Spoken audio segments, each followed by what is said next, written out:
So an AI assistant is like a custom GPT. The next level above that is this thing called stacking GPTs. When things start to get agentic is when they are able to actually perform tasks in multiple different places or with multiple different tools. It creates an ideal client avatar based on all the information that they put into that input. Then a separate one is brand pillars. And then at the end, it creates a full enemy avatar, creates an email, gives permission to the person via their email that they entered up here so that they can actually see it inside a Google Doc, because it creates a Google Doc for them and sends them the Google Doc via email as soon as they're done.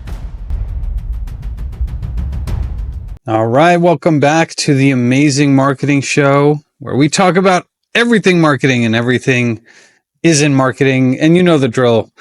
We love our marketing, but everything is in marketing. Anyway, I'm here. I'm Dmitry Smirnov. I'm here with my co-host, Chris Gray. Chris, what's going on? Dmitry, what up? I am living the dream and excited to introduce today's guest, the lovely, amazing Molly Mahoney. Hello, welcome, and tell us who you are. Hey, I'm so glad to be here because I love speaking to both of you. You're like my favorite conversationalists. So first of all, I'm a fan of the two of you. And really, I mean, I'm kind of this like weird mix of hardcore AI automation with a touch of sparkly boots that's going to kick you in the pants. Molly, I got a quick question with that. By the way, I'm super excited about this episode. I'm a fan of yours, and although we're in the same circle, I don't get an opportunity to talk to you as much as I would like. You're like somebody like I just drawn to your energy, and I want to know more. And this podcast is, I'm being selfish. It's an opportunity for me to get to know more. But my question is, what do most people get wrong about AI automation? Ooh, that it can do everything for you. I think people have become so reliant on it that they forget. I think we all know, right? Like, it's easy to spot when something's written with AI because of a million M dashes, or it says, it's not this, it's actually this, right? Like all of the treasure troves and the game changers and all of that. I think everyone conceptually knows that, but I think they forget that it's actually possible to put your weird into AI so that you can really use it to amplify the more human side of things. So I think a lot of people are right now currently trying to use it to replace the human things with the, AI phone dialers and all that kind of stuff. And I think that really there's a bigger opportunity for us to use it to amplify the awesome and give us more opportunity to connect as human beings. I like that you mentioned the weird. One of the concepts I've been exploring is what it means to be human in the age of AI. And maybe being weird is part of it. Can you go talk about everyone's unique weirdness and how they can use it to interact with AI or sell products or stuff like that? Yeah, so that is one of our taglines is your weird is your superpower. And the things that make you weird are the things that make you wonderful, which this is something like, and I know we've talked a lot about kiddos and stuff, and we got to hang out with Chris's amazing daughter. And with my kids, my youngest especially, we would say weird is wonderful. And it's I think it's kind of something that people try to hide the things that they feel shame around. But sometimes those things that we feel embarrassed about or shame around, when we can start to really align ourselves with our true, authentic human self. And the word authentic, I think, can be a buzzword sometimes. But when we can really figure out what those things are, that is this huge, it's such freedom.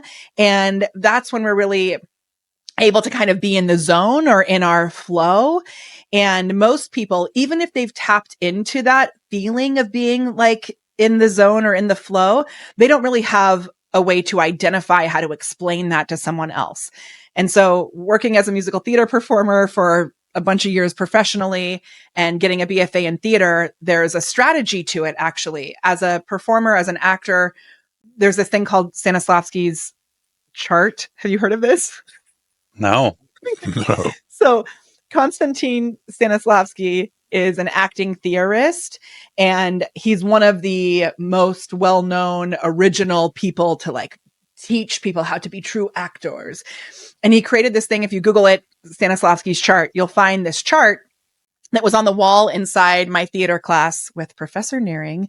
And it's all these different things that you can use in order to really become a true, like, honest actor that people connect with. And the first thing, it's this big section on the bottom. It says, work on one's self. And so I remember we used to have to do exercises when I was getting my BFA, like study yourself when you brush your teeth, because the way you brush your teeth is different than anyone else does. But if you're trying to portray someone else and you don't even know how you do it, you have no starting point. Right. And so I've taken that concept. I worked as a vocal coach and a acting coach and a, musical theater director and all of that back in the day. And I've taken those same strategies that I used with performers. And now we use that with business owners when they're on camera or on stage, but also inside their AI systems.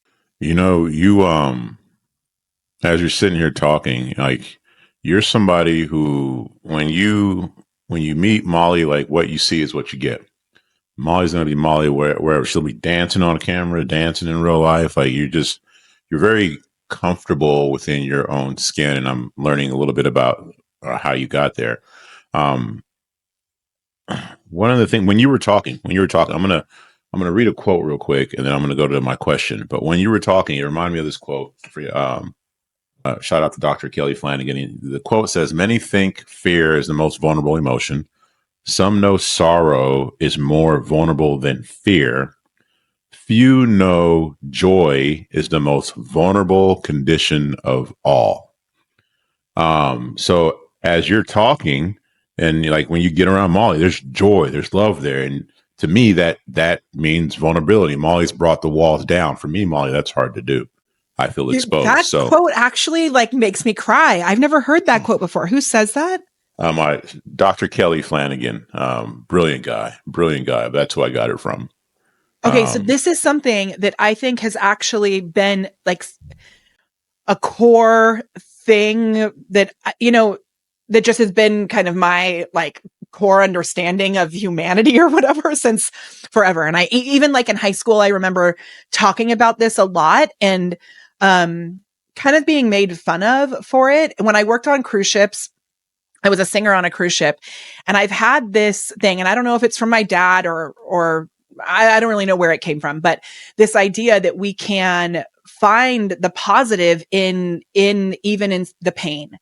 And I think sometimes people think that I am in this kind of Pollyanna place, but it's really a strategy. And I have, it's an active habit that I have developed because I have worked to really understand the process of getting there. And when I worked on cruise ships, there was one show that I wasn't in. So I was a singer on the ship, and there were 3 shows that I sang in. And there was one, for some reason, I wasn't in this one show. And one of the dancers came backstage or came to my cabin after the show one night. And she said, "Hey, I just have to tell you what happened." Have I told you guys this story before? No. Okay. I'm so curious. Okay. She comes up to me and she's like, I'm kind of uncomfortable telling you this, but I have to tell you what just happened backstage. And I was like, okay. And she said the whole cast put on a play backstage pretending to be me, like mocking me. Oh. Which I'm on this ship with all of these people for 6 months with nowhere to escape. And she was one of my only real, like, true friends in that cast, obviously. She's coming to tell me this. And I guess basically they were making fun of my positive slant on things. And one of their lines was like, try to, oh yeah, why don't you find the silver lining in that? Was like this whole silver lining thing. And it like destroyed me. It hurt my feelings to such like a deep level. And my sister sent me a card, and she also cross-stitched something, which I still have in my bathroom. I could go grab it and show it to you. I'm not going to, just trust me. But she cross-stitched this thing that said, it was a quote from Grover on the movie Follow That Bird. Do you know that movie? it's like a kid's Big Bird movie. But when Big Bird leaves Sesame Street to go find his people, Grover says, "Don't forget to breathe in and out." So she cross-stitched that for me. And then she gave me this card that said, and this is a really important piece. She said, "You are a stallion on a ship full of donkeys." Come on. Amen. And I think for a lot of us, we are probably stallions in a ship full of donkeys. And it's hard sometimes to really recognize how vulnerable it is to show joy, to stand for that positivity, even in the face of like literal fires happening all around us. I call those the big sparkly boulders that like crash through. If we can get to a place where we say what a blessing when those boulders crash through, how much more better off are we going to be? And how much more impactful are we going to be on the other side? That's like, well, it reminds me a lot of the Man in the Arena segment that we do. That seemed like definitely Molly was the man in the arena on that one, or the woman on a cruise ship, actually, in that specific case. You know, I think it's so important for somebody to tell you and recognize you as the stallion, because if you don't see it in yourself and no one's telling you, even if they're seeing it, the rest of the cast must have looked at you as a stallion and in part be kind of, that's in part probably why they were doing that, but having somebody recognize that is critical. Is there an intimidation factor that happens? Is it like that it triggers something in people? Because, and I also don't know if we've talked about this before. So that quote that you brought up is so like means so much to me, because when the San Bernardino shootings happened, which I'm not sure if you remember that, it was at a post office, and I had a group of friends who had another group of friends where they had someone's husband was actually killed during those shootings. And I remember standing in my kitchen, my kids were really little, and I was like, I'm screwed. Like, there is nothing I can do to feel comfortable sending my kids to school. There is nothing I can do to help with this. I'm not like a big political activist. I don't know much about guns. Like, I don't know, I was like, what am I going to do? And it was one of the only times in my life where I had a full, like, direct download from the heavens or wherever downloads come from that said, you stand for joy. Like, that is the thing that I know I am the most impactful. I am the most true to who I am. And when I start to allow myself to get sucked into like the spiral of negativity that obviously happens in the world, I'm not any good for other people. So I have to remind myself the best form of activism for me is to actually lean into that joy and be that mirror to help other people to find their own joy as well. Molly, this speaks to me. And Dimitri knows a little bit about my background, but long story short is I was accepted into communities or cultures or whatever, but I never felt like I belonged. Like I was always kind of the oddball, a bit different, accepted, but I didn't really belong here. And I felt weird. They just made me feel weird, like I don't fit or whatever. And so my question to you is for those people out there who feel similar, or they might be a stallion on a ship full of donkeys. What advice would you give somebody to let go and embrace themselves despite the judgment that they may or may not receive? Yeah. I think if you're in a place where you don't feel that you belong, there's two options. One is there could be some mental trash getting in the way of the fact that people actually really want you to feel that you belong and you're sabotaging yourself. But also you may just be in the wrong community. And so I guess really a better way of saying that is that you may be hiding your actual true self. So people can't connect with you because you're not opening up enough to allow them to. And I've been in that place. Like there's a group right now of people from my past that I know every time I'm in an event with them, I feel that same way. Even today where I pulled a friend aside and I said, I never feel this way anywhere else in my life. Like, why do I feel this way here in this group?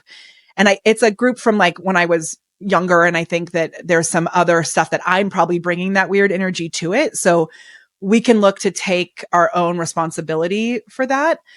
But aside from that, which is like for another conversation, for the most part, I think the more that we can really let your freak flag fly and be brave enough to admit who you actually are, that's when people have the opportunity and the chance to actually welcome you in and realize, hey, that's me too, right? How can you be that for other people? Because they're probably feeling the same way. And so if you're brave enough to admit it, I mean, when we were in Colorado Springs together, just a backstory for people who are listening, I was not in a good place. My mom had just passed away. My dog had just passed away. And I had I had surgery on my arm, and I was not my normal joy-filled self. And so heading into an event with a bunch of hardcore marketers who always seem to have it all together was like the kind of the last place I wanted to be energetically. And so by going into our Slack group and admitting that I was not in the place of standing for joy like I usually am, I mean, it was such an amazing response from the community of like the gratitude for me sharing vulnerably about where I was at. And I think the more that we can do that, other people feel seen as well.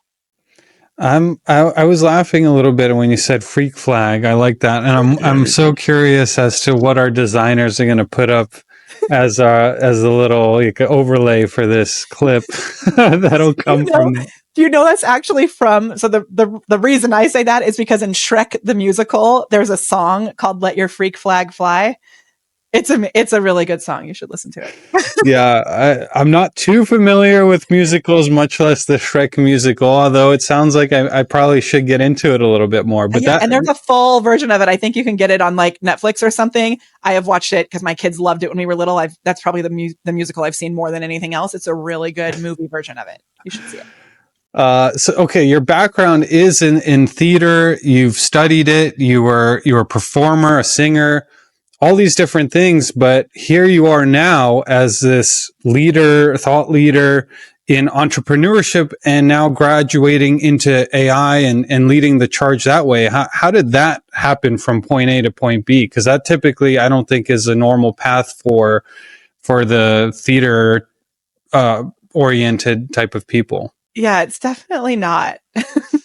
And it's been so fun. And when you look at it, there's actually a really clear through line, but the quick version of it is when I was on the national tour of Chitty Chitty Bang Bang, very normal, all right, touring around the world with a flying car. While we were on tour, we got engaged, and my bass playing husband and I decided to move out to California because we wanted to have kids and be closer to my family. So from there, I started teaching singing and acting and really career coaching for performers. And that's when I first launched The Prepared Performer. So that's the name of my company. That was 2013. Cut to 2016 when Facebook Live came out. This was kind of a man in the arena moment, actually. I was in New York seeing the opening, or not the opening, but the original cast of Hamilton on Broadway with a bunch of girlfriends. And at the same time, I was launching this amazing program called Prepared Performer Profits. The tagline was the cure for the starving artist syndrome. Mm-hmm. And I was sure this was going to solve all problems of all artists everywhere.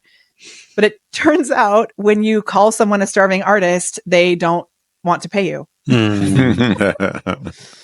Lo and behold. So in that moment, it was like, okay, I could give up on this or I could pivot. And what I decided to do was, rather than teaching performers how to have a business, I started teaching business owners how to perform. Oh, really good idea. And so I launched a program called Camera Confidence, TM, or R, whatever. Like, we registered the trademark for Camera Confidence, which I think my trademark lawyer now thinks never should have happened, because they're like, that's way too generic for anyone to own. But whoop. So this Camera Confidence program, we launched it for $47 with an empty Facebook group. And I did it live. I went live once a day for 30 days. And then the next month we made it 97. The next month we made it 107. And then eventually we sold that program for $5,000. Damn. Whoa. Which is so cool. It's so awesome. So then I got connected with people like the team at Be Live, which was the first live streaming tool that allowed you to go live with two people on the screen at once. Then when messenger bots came out, I loved the way we could combine technology with the live streaming. So it's really been this combo of the personal brand, the authentic self, powered by technology. And ManyChat voted us one of the top 5 chatbots.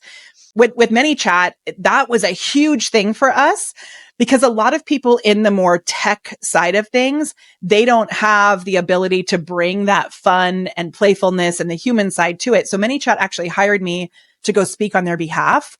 And that was amazing because I ended up speaking at Digital Marketer on behalf of ManyChat, but able to share my case studies. It was such a great opportunity. Then the same thing happened in 2021 when Jasper first came out as conversion.ai, and then it was called Jarvis, and then now it's called Jasper. But I did really the same thing with Jasper. So I fell in love with this AI tool. I messaged the founder, Dave, and I was like, hey, this is really cool. Would you like to come and share more about it with my community? And by connecting with the founders of these tech tools, it opened up so many doors again and again and again. And we launched the first membership that was an AI marketing membership way before ChatGPT. So in 2021, we had the first membership. Initially it was called Dancing with Jarvis, which was not the best name for a program. So we changed the name to the AI Content Club, but it's been really cool to have been able to put like our feet in the ground with the AI powered by authentic humans since way before ChatGPT. Well, I think speaking of ChatGPT, most people out there at this point know about ChatGPT and they may use it to write an email, write a text, very basic stuff, right? But I think few people are aware of agentic AI, AI agents, so on and so forth. And you're doing some pretty cool things with this. So tell us, like, what are you doing with your AI agents? Oh my gosh, I'm so obsessed. So we just hosted the first ever AI appathon. And so we did a 4-hour workshop teaching our members how to create multiple levels of these AI agents. So for people who don't know what an AI agent is, like the difference between what we call an AI assistant and an AI agent. So an AI assistant is like a custom GPT. So inside ChatGPT, you can make your own AI tools. It has a data set behind it. You ask it to do something and it does it. The next level above that is this thing called stacking GPTs. Do you know about this? I'm wanting to learn more about this. This is actually exactly what I need to hear right now. Okay. I am obsessed with this idea of stacking GPTs. And again and again and again, like for years now, I will speak at an event and I think everyone knows about this. And then I teach this. And someone said to me, one of my clients said, Molly, it's like people are seeing Jesus when you share this. And I was like, interesting way of describing it. But people literally are like, the faces are so awesome. I love seeing the looks on people's faces. So basically, if you create, or even if you don't create them, if you use custom GPTs, I think most people know that you can actually save them in your sidebar. So inside ChatGPT, you can save them in your sidebar. And then if you've used them recently or if you've saved them, you can actually have these custom GPTs talk to each other. So an example is, I'll start with one GPT on how to create a brand voice, and then it will create the brand voice. Then I have a separate GPT that I've trained on creating buying beliefs. So we call that a tree of beliefs. It's the beliefs that people need to have in order to make a purchase. Or if you're using this with your kids, it's a belief they need to have in order to eat their vegetables, right? It can be used in all sorts of persuasion or persuasion, as some people call it. So I have one that's good at the buying beliefs. And then this is where it gets magic. I'm in a chat with the brand voice. Then where I type in my next prompt, I put the @ symbol. And when I type the @ symbol, all of the other GPTs that I've used pop up. And so I can select a different GPT. And now I can talk to the brain of that GPT, ask it to do some things based on the information in the chat and what it already is trained on. So then the tree of beliefs GPT will write all this stuff. Then I close that one out and I have another one called the super prompt, which writes an entire week of content for each belief. So then I bring in the super prompt and I'm like, great, please write content based on the beliefs above. So then I'll have 3 months of content by bringing in these different GPTs. Now, that's really, really cool. And that's where people usually freak out, but that is just scratching the surface because that's still using an AI assistant. They're not actually talking to each other on their own. There's a human bringing that together. When things start to get agentic is when they are able to actually perform tasks in multiple different places or with multiple different tools or with multiple different agents on their own, either triggered by you asking it to do something, or it can be an automatic trigger, or it can be triggered through like, it may be a new blog post drops and you have an RSS feed connected that it can actually be set to start a whole workflow as soon as it's triggered through something like that. And so the way that we've been building these out is we start with the GPTs. That's the most basic.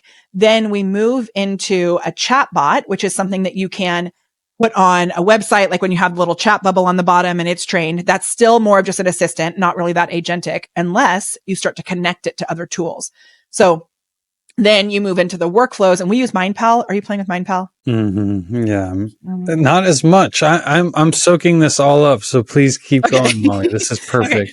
I don't want to. Okay, so then in Mindpal, which shout out to Reed, because Reed turned me on to Mindpal, Reed Florin, and I am so obsessed with it. The team is absolutely amazing. They've done like 3 private trainings for our community because I love them so much. But with Mindpal, you can create all of these different AI agents, and then you can have them all connected together. And then you can embed that inside your own platform, like inside High Level or Kajabi or Samcart, something like that.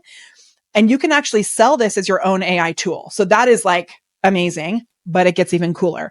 So then the next level above Mindpal is when you use either, I'm going to give like 4 different tools that you can do this for, and the last one will be my favorite. But with ChatGPT, Gemini, Claude, you can actually create apps, websites, Chrome extensions through the code that you're able to write inside these tools. And now with ChatGPT, Claude, and what did I forget? Gemini. Yeah, with all 3 of those, they now have the ability to write the code and then show you what it looks like a preview of it on the other side, which that is like really, really cool. But then to make it even better, and I can go over the difference if you want to, but my favorite in the level of like easy web apps is this tool called Base 44. And with Base 44, you literally talk to it just like you talk to a chatbot, and it will create a full web application that has a separate login. It has data that is mapped out on the back end. So the data stays the same each time the person logs in. And it's been absolutely mind blowing making these apps for our clients. And then if you want to go even further and connect it to your own like Airtable or Supabase or something like that, you can use like Bolt and Lovable and other tools. But Base 44 has been so awesome. That is the end of my speech. Well, if anyone had any doubt that Molly Mahoney knows what she's talking about in AI, I think you just have your proof right here that she is a total expert. And the agentic AI, I think, is where a lot of the more not advanced, but not beginners, kind of the moderate level users, they kind of get stuck at that point, I think. So this is a really cool explanation for those people to, hey, go try out Mindpal at least, and then graduate maybe to these other tools. And I think that some people who are doing really crazy advanced things like with N8N or different tools like that, sometimes you may hear people say like, oh, that's a webhook. That's not actually agentic. You're whatever, like you're using Zapier or Make. Blah, blah, blah. Yeah. It's all freaking cool because they're like, it's making all of these things talk behind the scenes. And now they're making it even easier where you don't even have to use webhooks. So within Mindpal, they now have direct integration with Google. So you can be talking to a chatbot and say, hey, please add this to my spreadsheet called yada, yada. Please draft an email, blah, blah, blah. You don't even need to use these extra tools because through things like MCPs and other magical things, they're actually just connecting on the back end. Oh man, I got I have 2 questions. Really quick. Well, first question, really quick. Can you describe what MCPs are, please? Yes, it's a model context protocol. It is really, I don't know why, but it is very difficult to wrap your brain around it. But basically, it's like Narnia. So imagine that you have a magic wardrobe inside your workflow. And the magic wardrobe, when it opens, there's like a little magical person there or a little magical creature there who translates whatever it is that you're asking for and knows which tool to go to because it understands what you're saying. As opposed to where things used to be like in Zapier, you have to say very specifically, when this happens, then use this tool and do this thing. But instead, you don't need to have those 3 steps. You can just say, do this. And then it goes and it figures out what to do because you've given it permission to access these different tools. And it now, some people will say that it has like reasoning. Other people say it's not reasoning. It's like just guessing based on patterns because it doesn't actually think, right? But it might as well be thinking because it's going so fast. It's like a USB port, right? That like connects from one thing to another. I like the Narnia idea better, but thank you. The Narnia, I like the Narnia one too as well. Anyways, my second question was, so you described some really cool stuff. So then there might be like, I'll ask for myself, will you give us an example, something that you can share of AI, agentic AI talking to each other to do something? Like give us a practical example of what that looks like. I'll give you an example of 2 things. One is some like stuff where it's actually doing something. And then the other is an app that we made that is really, really cool, which I don't know if people would consider that like agentic AI, but I asked it to build this website and it did. So it was like, cool.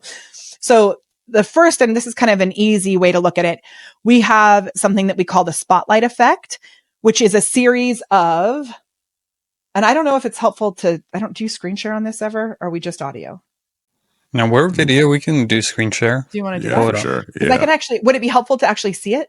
Heck yeah. Yeah. Okay. I'm just pulling it up. I wasn't expecting to. Anybody's listening this on audio only, you're missing out. You're about to miss out. Go to YouTube. Amazing Get on Marketing YouTube. Show on YouTube. Check this out. And comment. So, comment how awesome it is. Hello. Tag us. Tag the prepared performer when you're in there too. Okay. I'm going to show you the back end of Mindpal. And this is a really easy example to see. So the spotlight effect, the problem that I was having is that a lot of people have a really difficult time really nailing down their unique value proposition and actually bringing that really unique messaging through other parts of their business. Maybe they'll just write the unique value proposition, but then it doesn't actually translate. Like for us, this idea that weird wins, your weird is your superpower. That's something that's like palpable that people will remember and then think about us later in regards to that. Right. So I'm going to screen share here. So if you've ever used like ManyChat or even the backside of Infusionsoft or something like that, you get this kind of mind map here. Now, what happens is I was on a flight to England and I wanted to get my own brand messaging dialed in a little bit more. And so I spent hours with ChatGPT going back and forth and figuring out all these things. It was super fun. And then I thought, you know what? I could put this into a tool that all someone has to do is answer the first few questions. And then this will build upon itself automatically. So what this does is people put in their first name, last name, email, whatever, your business name. What are you selling? What industry trends are you noticing? And then what values and ideas are important to you as a human? Those are the required questions. The rest of it is all optional. So we don't even need to go into that. But then from there, on the back end, it connects to the first agent. So if you're looking at this on YouTube, each of these little boxes are tasks that we're giving to individual agents. Technically, the same agent could perform all of these tasks, but I have different agents connected here. So this is an ideal client generator. That is the agent. If I click on this, you'll see in here, this is what the agent actually does. It's all, whatever. It has knowledge sources and different integrations that it can have. So in here, this is the task for that agent.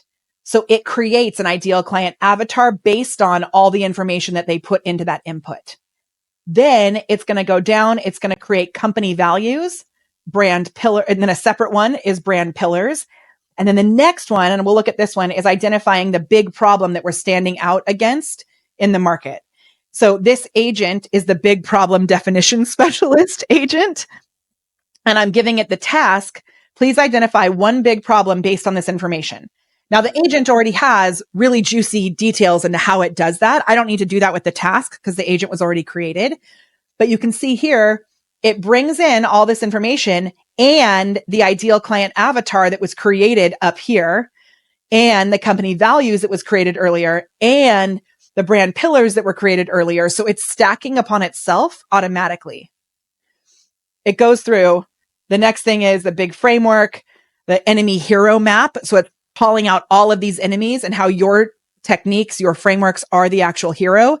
Then it writes a hero's journey, your UVP, creates a list of hooks and slogans. And then at the end, it creates a full enemy avatar, which I have a really funny thing that I did with one and I forgot. I haven't actually posted it yet. So I'll show it to you if you want. It's really funny.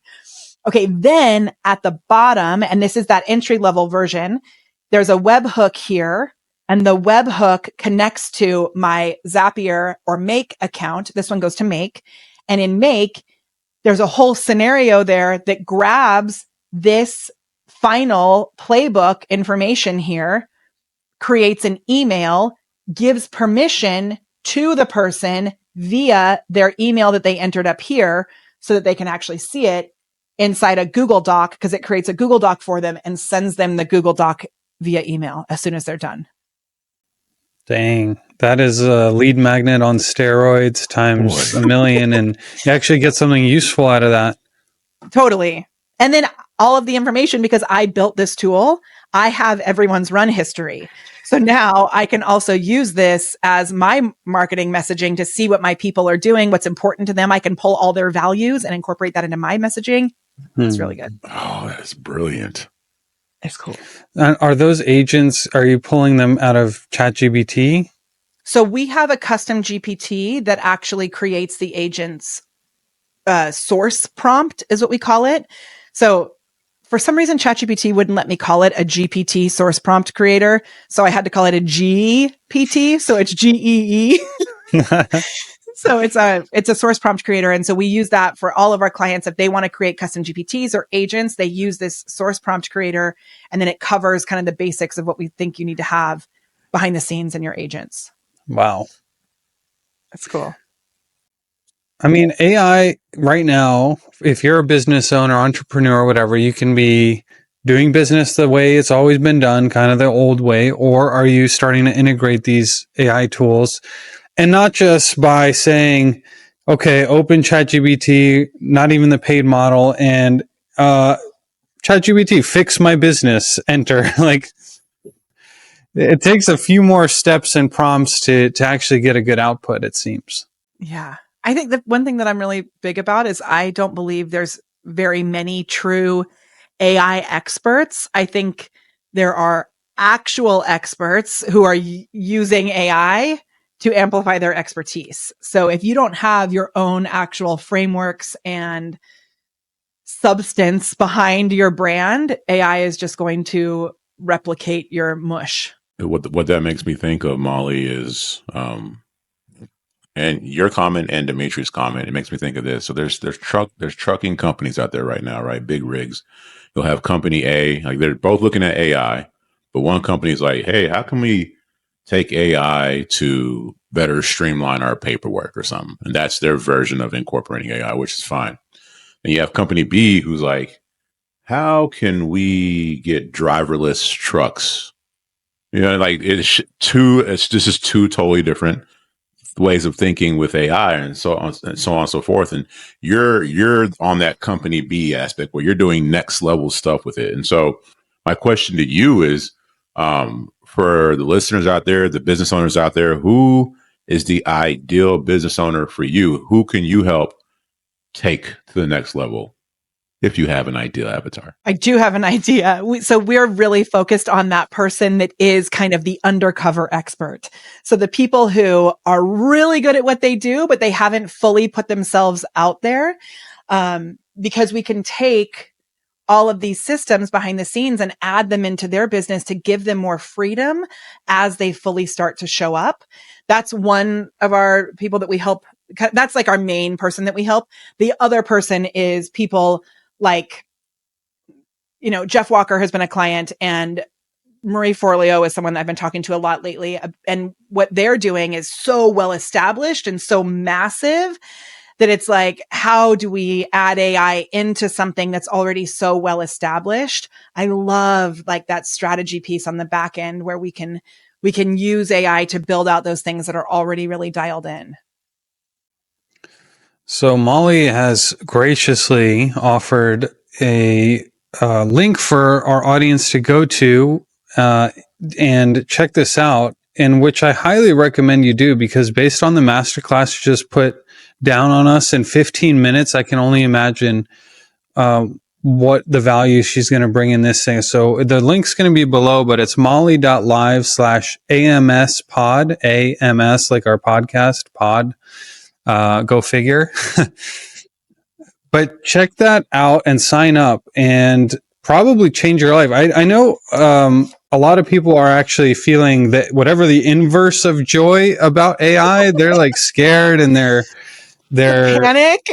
panic. Yeah. So and that's really why I put this marketing toolkit together. So it's an AI marketing toolkit. It has loads of custom GPTs that you can install right into your business.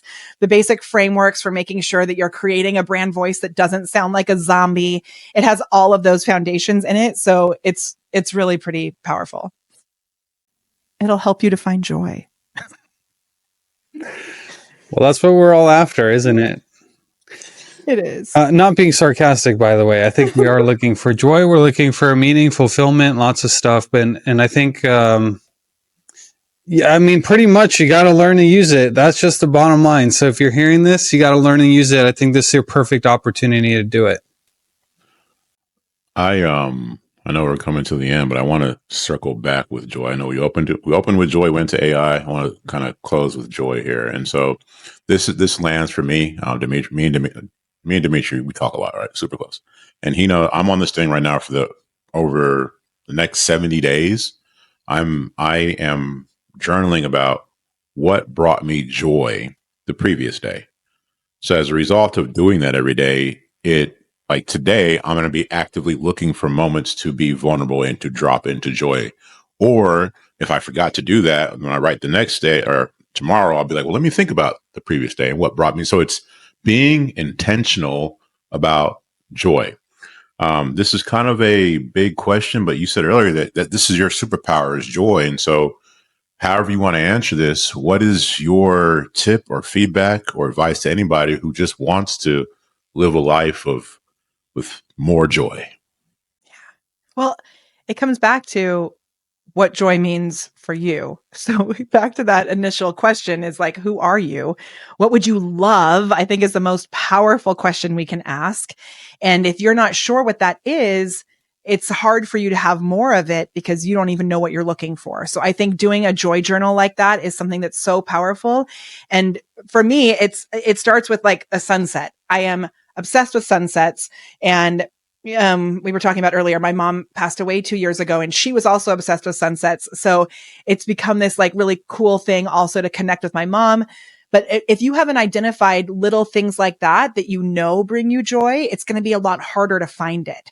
So we have an exercise called the quesadilla of awesome. And the quesadilla of awesome is when you make a list of 20 things that make you a uniquely awesome human being. And as you know, I have a children's book called Finding My Awesome. And I really wrote that book for adults to read to their kids because I think it's something that we push away.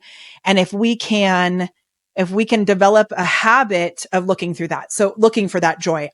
There's another little framework I have if we have a second. Can I share it? Of course. Absolutely. Okay. So when you're in a place where something goes wrong, sometimes we can get ourselves into a habit of like spiraling deep into this negativity. And I mentioned that earlier, that even for myself, like today, I wrote a Facebook post and before I actually posted, I was like, delete, right? It's really easy to get triggered and then to stay in that triggered place. So I have two frameworks that I use. The first is, and you have to use your hand for this. Okay. So do it with me. Put your hand up. Okay. And it's called the method. Do that. And you have to say FFTT. Yes. Kind of like a zip it, right? If you're listening. And it's 4 letters, so it's FFTT. So it's face it is the first thing. You have to recognize that this negative, potentially bad, sparkly boulder, whatever it is, the arena moment happened. The next thing is feel it and allow yourself to be like, that doesn't feel good, or whatever it is, right? Be angry, whatever it is, feel that pain or anger place. Then the magic comes on the first T, which is where you twist it. And so you ask yourself again and again and again, how do I make this a positive? How do I make this a positive? How do I make this a positive? And sometimes that's not an easy thing, but the more that you exercise that muscle, the better that it will get. And then the final T is to thank it. And this is something that I actually learned. Yeah, it was like, and then you can get, and really like you embody that. And then it's almost like you look forward to the trolls. You look forward to the haters. You look forward to the sparkly boulders because you're like, here's an opportunity to be able to practice the method again and again. And that thank it part, I really learned from Pema Chodron. She wrote a book called When Things Fall Apart that I read in college that I just think it's like when you can get to the place where the big sparkly boulder happens and you can recognize this is happening for you, like the surrender experiment. Have you read that book? No, I've heard of it. It is a good book. And I had to, a couple of chapters in, I had to be like, okay, really, am I going to keep reading this? Because it was very like story based and I like actionable things. It is so good, the surrender experiment. But now what we do on our team, I noticed there were some moments where we had some team members who, when something would go wrong, they would just like add to the kind of not gossip, but the like trash talky kind of energy. And we realized that is not beneficial. So I developed a new method that we use so hardcore, and it is called the boop boop. These names are so good. They're so good. And the boop boop works so well because, like, for example, an email came in today and we were all, it's something that I know all of us were triggered by. And then one of the team members pops in and just goes, boop. It's like we can just boop and move on. And we all know what that means. It's not going to do us any good to drown in it. We just boop, boop, boop, boop that shiz and we move on. Amazing. The names themselves, they just kind of fix the problem anyhow. And the boop, it's awesome. It's good. I know we got to go, but just really quick, Molly, I can't wait to talk to you in Austin. I think there's an underlying thing. What I get from you, there's this underlying awareness of the way that you capture awareness with the boop and like this the being the now. Anyway, I can't wait to talk to you in Austin. This is usually I would say this to Dimitri offline, but this is like one of my favorite episodes. This is what we want on our show. Is there's tactical stuff, and then there's this human side that's deep, and there's so many layers just in this conversation. So thank you. Yeah. I'm so grateful. And the last event that we were at, we hardly spoke at all. So this time, what's happening? We're talking. Like Colorado Springs, we spoke so much that it covered 2 events. But in Austin, I can't wait to hang. We're due for some more talk. Yes. Yeah. All right. Again, check out that quote. I mean, that link. How can you not? Honestly, molly.live/AMS pod. Be there or be square. You'll be able to install a lot of these systems right into your business, and it makes everything so much easier because you don't have to go through the messy middle that I went through. I did it for you. Yeah. So this is a shortcut. Take the shortcut. It's a good idea. All right, Molly, so good to have you on this podcast. As Chris said, we're so excited to see you and chat with you again in a few weeks. Thanks for coming on. Thank you. And if you have any questions, reach out at The Prepared Performer on Instagram. We're super accessible and we'd love to hang. Nice. All right. Peace. Peace.